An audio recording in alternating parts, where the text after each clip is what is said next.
So far, we've touched upon our mid-back or thoracic spine, our low back or lumbar spine, as well as the front or anterior part of our hip.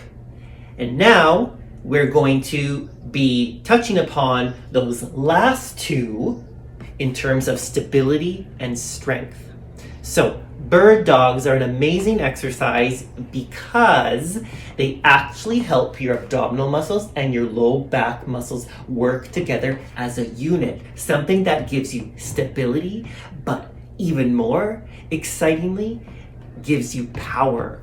And it gives you power for every other movement that you will use and do with your body. So, normally this is done on our hands and knees, but I've invented an amazing wall version. I'm so excited to share it with you. You may have seen teasers of it on Instagram or YouTube, and now we're going to do the full version together, and I'm going to show you the steps on how to integrate your entire spine. This is important because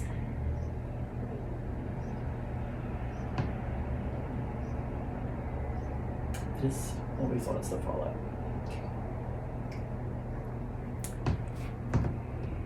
So far, we have touched upon our thoracic spine or mid-back, our low back or lumbar spine, as well as the front or anterior part of our hip. And now we're going to give consideration to those last two by working on bird dogs, the infamous bird dogs. What they do is connect the abdominal muscles and low back muscles so that they work together as a unit. Something that will give you stability and power. Yes, power for all other movements that you will perform with your body. Very important. Normally this is done down on the ground on our hands and knees, but I've invented an amazing version that you can do against the wall. I'm so excited to share it with you. It's done really well. I've received great feedback on it. You may have seen teasers on Instagram or YouTube. I'm going to show you all of the steps so that you incorporate your whole spine, something that's going to help us as we continue along on our journey together to better back health. So here we go. I'm going to demo and then we will do 50 seconds on each side. So what you're going to do is you're going to glue one hip and knee against the wall. The knee can come up to wherever is comfortable for you. It doesn't have to be all the way up to 90 degrees. So from here, hands are going to come in front. You're going to pull your shoulder blades back and down, okay? And very important, you're going to tuck your imaginary tail in between the legs. This is going to help us achieve our posterior pelvic tilt. You can see it's like a little mini crunch. I don't collapse or round the shoulders, however. I stay nice and tall.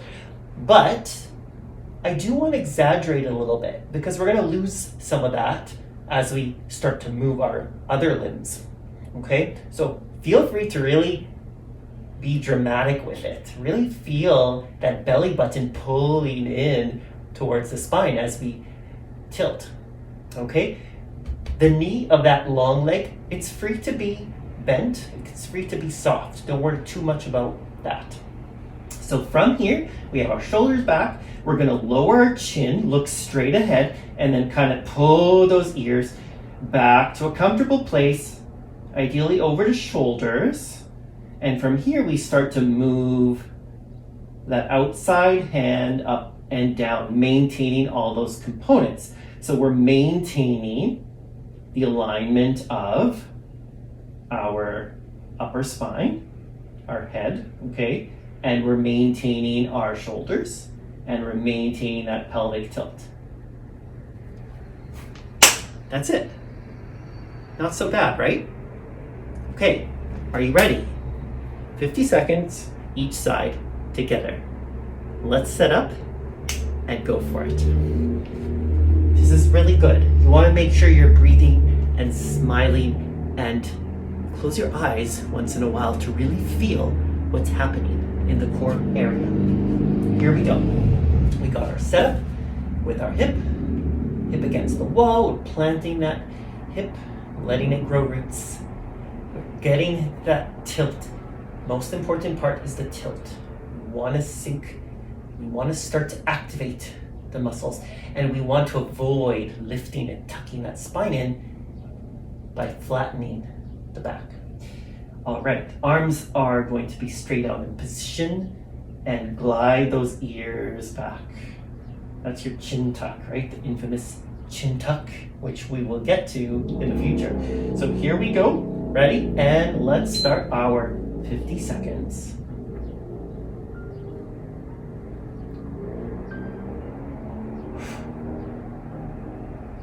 Good, nice, comfortable pace. No rush. Close your eyes and feel the core muscles. Feel the length in the back. Feel the shoulders drifting back and down. Arm is nice and loose to that movement. You got this.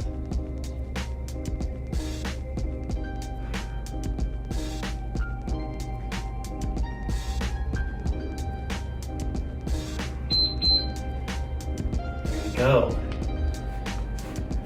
So we have 15 seconds to set up. So we're gonna plant opposite hip against the wall this time. Arms straight ahead, shoulders pulled back and down. We're gonna glide the ears back over the shoulders as we look straight ahead. And don't forget to tuck that tail.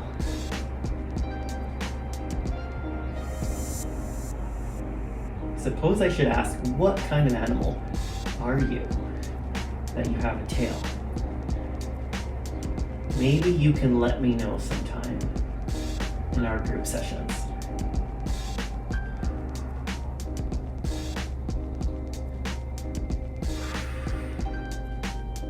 Can you feel your toes in that standing leg? Can you feel your toes and keep everything else going? There's our bell. We did it. 50 seconds, 2 sides, stabilization with bird dogs. Just want you to close your eyes for 10 seconds, and I want you to connect to that feeling in the abdominal area, in your body's midsection, because I want you to remember it very soon, because we're going to be taking this exercise into our planks, into different plank options. And this motion is going to be crucial.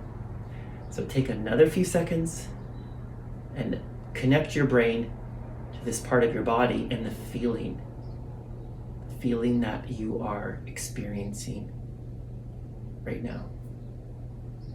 Think 4D, 3D, whatever works. Once you've got it, you can open your eyes. Don't go anywhere. 2 wall planks, 2 variations, 50 seconds each. So you're going to start with your arms stretched out against the wall and then walk them down one hand's length and another. This is going to prevent our shoulders from lifting and shrugging up. Comfortably walk the feet back, keep them flat, keep them hip width apart. Exercise 1, tapping the elbows one at a time. Exercise 2, lifting the leg, squeezing the glute, and bringing that foot across, tapping the floor if you can. Try not to let the legs touch if possible, and avoid turning or twisting those hips. So 50 seconds each. Let's do this. We have a 20-second break in between those 2 exercises.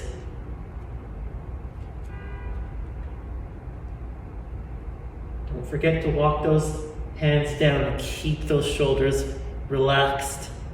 Don't let the low back sag. Tuck that tailbone, that imaginary tail, underneath the hips. And here we go, 50 seconds. Chin is pointed down, so it keeps the head and neck in a neutral position. Nice, slow, and controlled. Are you breathing?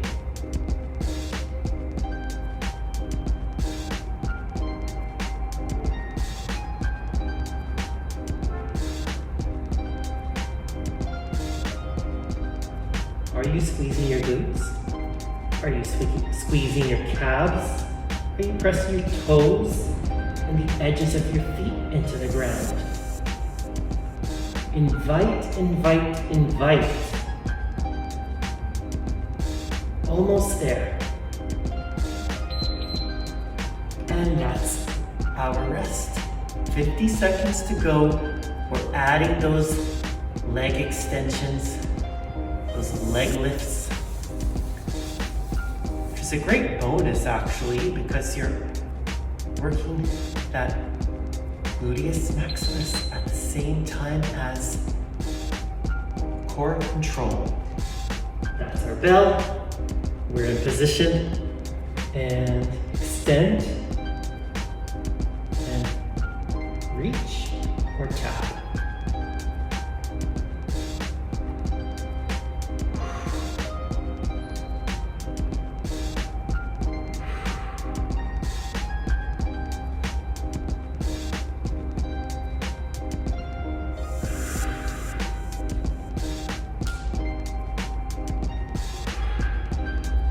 Focus and control.